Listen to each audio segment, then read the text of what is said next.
Good morning, dear students. So, today we'll be starting the next chapter, that is chapter 9, Reproduction in Animals. So, this chapter will come under your bio. Okay? So, the chapter name is Reproduction in Animals. Moving forward, let's see the contents which we'll be studying in this chapter. हम देखते हैं कि हम इस chapter में कौन कौन से कंटेंट्स पढ़ेंगे, जिनमें से कुछ है what is reproduction, second one is asexual reproduction, sexual reproduction, male reproduction organs, female reproduction organs, human ovum that is egg, sperms, fertilisation, internal fertilisation, external fertilization, zygote, viviparous animals and oviparous animals. ठीक है, ये कुछ contents हैं जो हम इस chapter में पढ़ने वाले हैं. तो अब देखते हैं कि हम आज इस वीडियो में कितने कंटेंट्स के पार्ट कवर कर रहे हैं. तो बेटा आज हम कवर करेंगे what is reproduction, sexual and asexual reproduction, fertilisation and talking about the human ovum and the sperms. ठीक है, अब आगे बढ़ते हुए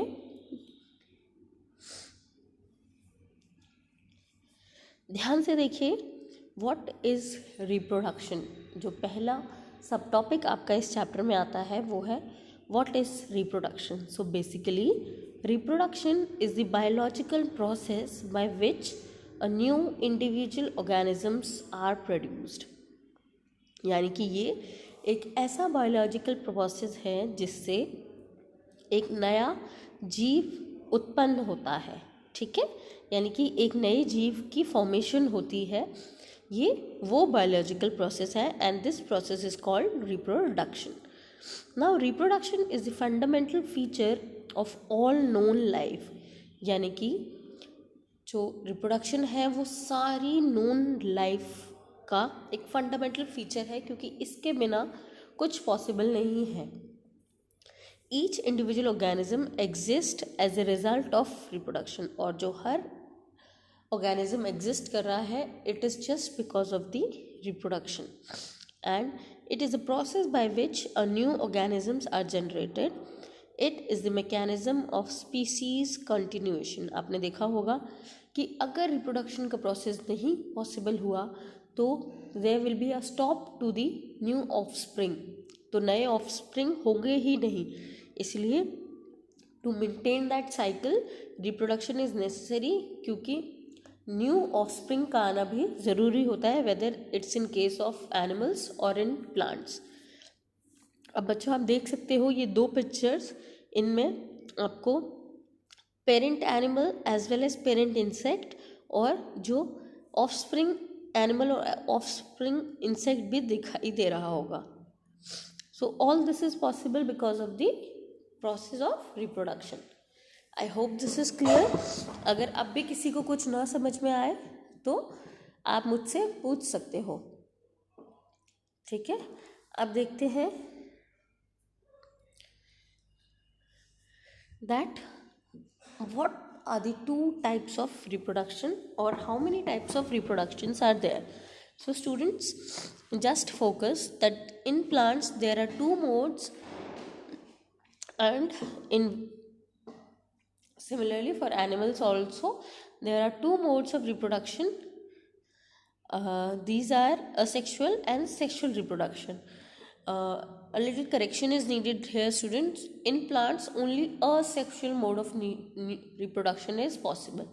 Okay, but in animals both these are possible, asexual as well as sexual reproduction. Now let's just study that what is the first mode of reproduction, that is the asexual reproduction. अब देखो बच्चों, asexual mode of reproduction क्या होता है और ये sexual reproduction से कैसे अलग होता है. All of you please pay attention to this. Asexual reproduction is a mode of reproduction that does not involve the fusion of the male and the female gamete. It requires only one parent and the offsprings produced are exact copies of their parents.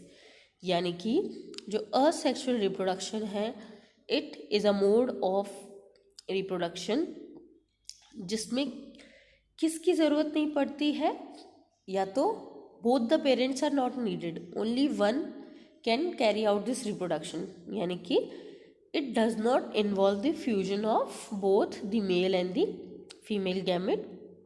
इस mode में सिर्फ एक parent की presence भी इस reproduction को complete कर सकती है, और जो आपका ऑफस्प्रिंग होगा वो भी एग्जैक्ट कॉपी होगा आपका पेरेंट का। ठीक है, आप समझ में आया that this mode of reproduction is called as asexual reproduction. अब ध्यान दीजिए, आप देख रहे होगे फर्स्ट में देयर इज अ स्टारफिश।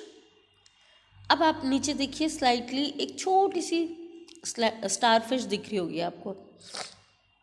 तो जो ये ऑफस्प्रिंग स्टारफिश है वो एग्जैक्ट कॉपी है पेरेंट की या नहीं?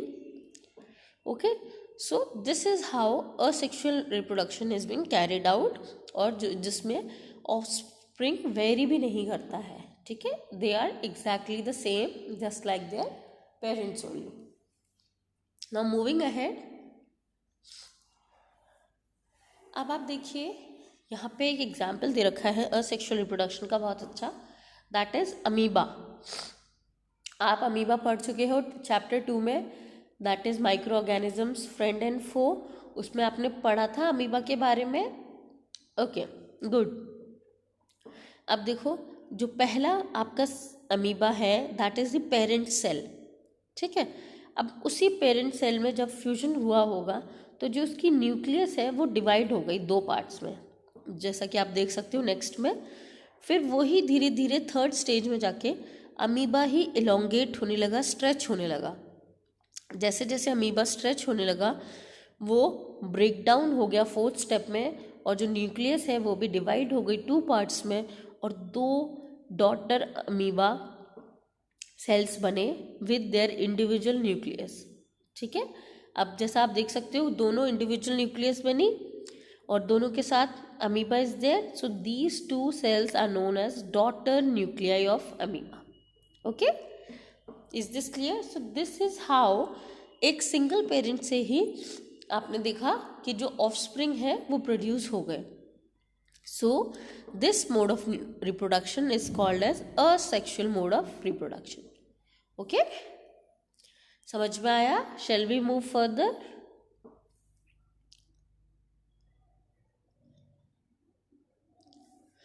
Okay students, now just please pay attention to the next mode of reproduction, that is the sexual reproduction. अब आप ध्यान से देखो, this reproduction in which both male and the female reproductive organs are involved to give birth to a new individual is called sexual reproduction। यानी कि वो reproduction जिसमें दोनों मेल और फीमेल रिप्रोडक्टिव ऑर्गन्स इन्वॉल्व होते हैं एक नए इंडिविजुअल को बर्थ देने के लिए, it is called as sexual reproduction. क्या क्या कहते हैं? Sexual reproduction. अब आप खुद ही यहीं पे आइडेंटिफाई कर सकते हो सेक्सुअल और असेक्सुअल मोड ऑफ रिप्रोडक्शन में डिफरेंसेस कि क्या कहते हैं, क्या है। अब आपने पढ़ा था असेक्सुअल में कि only one parent is needed, लेकिन यहाँ पे सेक्सुअल में both the parents are required. So this is the basic difference between sexual and asexual mode of reproduction. Okay, so in sexual reproduction 2 parents are needed to produce a new organisms. ठीक है, and examples of these are, you can see human beings are the best example for this sexual mode of reproduction. Now the next thing which comes is gametes. अब आप ध्यान दीजिएगा कि एक नया term आई है आपके पास, गैमीट्स। अब ये गैमीट्स क्या होते हैं? अभी तक तो आपने सिर्फ सेक्सुअल और असेक्सुअल मोड ऑफ रिप्रोडक्शन पढ़ा था, अब ये गैमीट्स क्या होते हैं? तो all of you please pay attention that the cells involved in sexual reproduction are called gametes। यानी कि यहाँ पे बात अब असेक्सुअल की नहीं हो रही है, यहाँ बात सिर्फ सेक्सुअल रिप्रोडक्शन की हो रही है, which says that the cells involve in sexual reproduction are called gametes. And please note कि ये वो सेल्स होते हैं जो सेक्सुअल रिप्रोडक्शन में इन्वॉल्व होते हैं, ठीक है, उनको हम गैमीट्स कहते हैं। And gametes are of two types, male gametes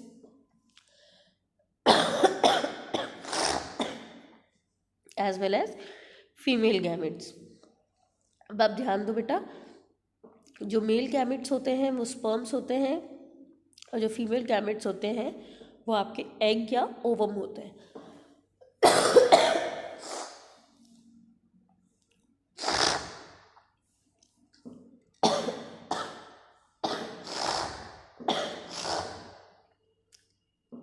all of you please pay attention to this slide कि आपके जो गैमेट्स हैं वो दो टाइप के हैं, एक मेल और एक female.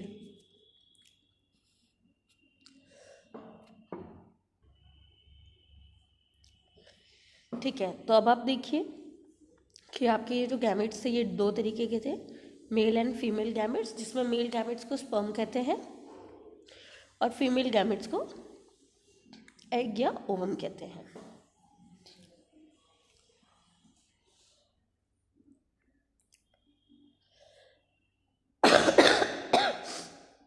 Now we will study about the male gamete, that is sperms.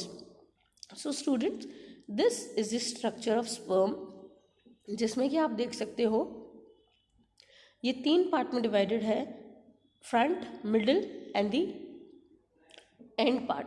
जो फ्रंट पार्ट है वो आपका हेड है, middle part is the middle piece and the last part is the tail. तो बेसिकली आपको ये सारी चीज़ें याद रखनी है। और जो बीच में आप मैजेंटा कलर का एक सर्कुलर फॉर्मेशन देख रहे होंगे, that is the nucleus of the sperm, ठीक है। बाकी आप ये सारी चीज़ें पढ़ चुके हो, centriole, mitochondria, these are not needed, but if you want to remember these are beneficial for your higher studies, okay.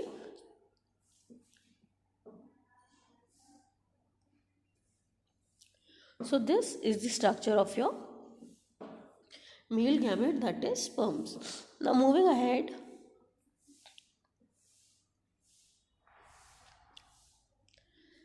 the eggs or the ova or the female egg structure, जैसे कि आप देख सकते हो, it is similar to the normal egg, just a little difference is there that it is having a nucleus, cytoplasm, plasma membrane and all.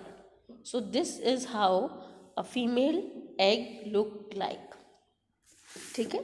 And the egg is also a single cell which is having a nucleus, cytoplasm and a cell membrane, and outside the cell membrane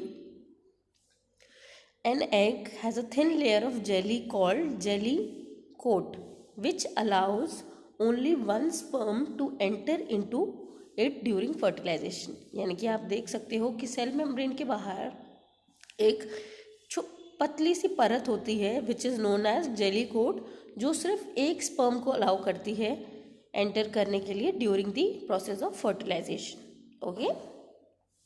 And this new cell which is formed by the fusion of male and female gamete further is known as zygote, and moving forward that zygote is also a single cell, ठीक है। So this is how a process of fertilization takes place, and all this takes place into this human egg structure only, okay।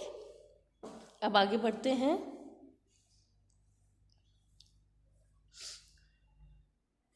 अब देखिए हम पढ़ेंगे fertilisation के बारे में कि व्हाट इज दिस फर्टिलाइजेशन।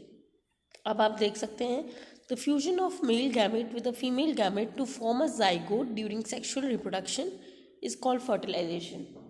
यानी कि जब मेल और फीमेल गैमेट फर्टिलाइज करते हैं to form a new cell that is known as zygote during sexual reproduction, it is called as fertilisation, okay.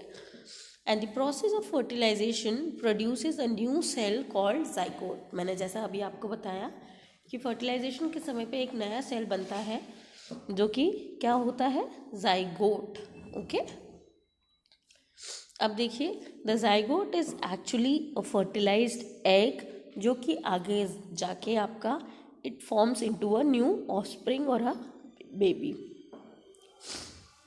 अब देख सकते हो आप बेटा, this is how the process of fertilisation takes place. मैंने अभी आपको female gamete that is sperms के बारे में पढ़ाया था, female gamete that is ova and the male gamete that is sperm, sorry, उसके बारे में मैंने अभी आपको पढ़ाया था। तो अब आप देखिए कि ये कैसे फर्टिलाइजेशन के प्रोसेस में पार्ट लेते हैं। अब देखिए, जो आपका फीमेल गैमेट है दैट इज ओवम, काफ़ी सारे स्पर्म्स एंटर करते हुए, लेकिन one sperm only entered the cytoplasm of the ओवा। अब यही स्पर्म आगे जाके फर्टिलाइज करता है न्यूक्लियस को, जो कि आप देख सकते हो नेक्स्ट ओवा या एग में कि इट फॉर्म्स इनटू 2 न्यूक्लियाई, ठीक है, जो कि आप देख सकते हो फ्यूजिंग न्यूक्लियाई कहा गया है, और ये आगे चल के क्या बन जाता है, zygote. Okay students, so this is how the process of fertilization takes place, and in human beings the process of fertilization is the meeting of a sperm cell from the father with the egg cell of the mother to form a fertilized egg which is called as zygote। ठीक है, अब जैसा कि आप देख सकते हो that this ovum is from the mother and the sperms is from the father। when they fuse, तो जो न्यूक्लियस है it divides into a new cell जो कि जाइगोट बनता है, एंड आगे चल के यही आपका नए ऑफस्प्रिंग में कन्वर्ट होता है। Okay, so the process of fertilisation in humans is shown in this picture, and you can clearly understand that how the process of fertilisation takes place into the human beings, and all the multicellular animals including humans start their life from a single cell called zygote and through the sexual reproduction। यानी कि जितने भी multicellular animals हैं जैसे कि human beings और बाकी animals भी जो मल्टीसेलुलर है, उनमें जो सेक्सुअल रिप्रोडक्शन होता है उसके थ्रू ही they start their life from a single cell, और सिंगल सेल का नाम क्या है यहाँ पे, जाइगोट।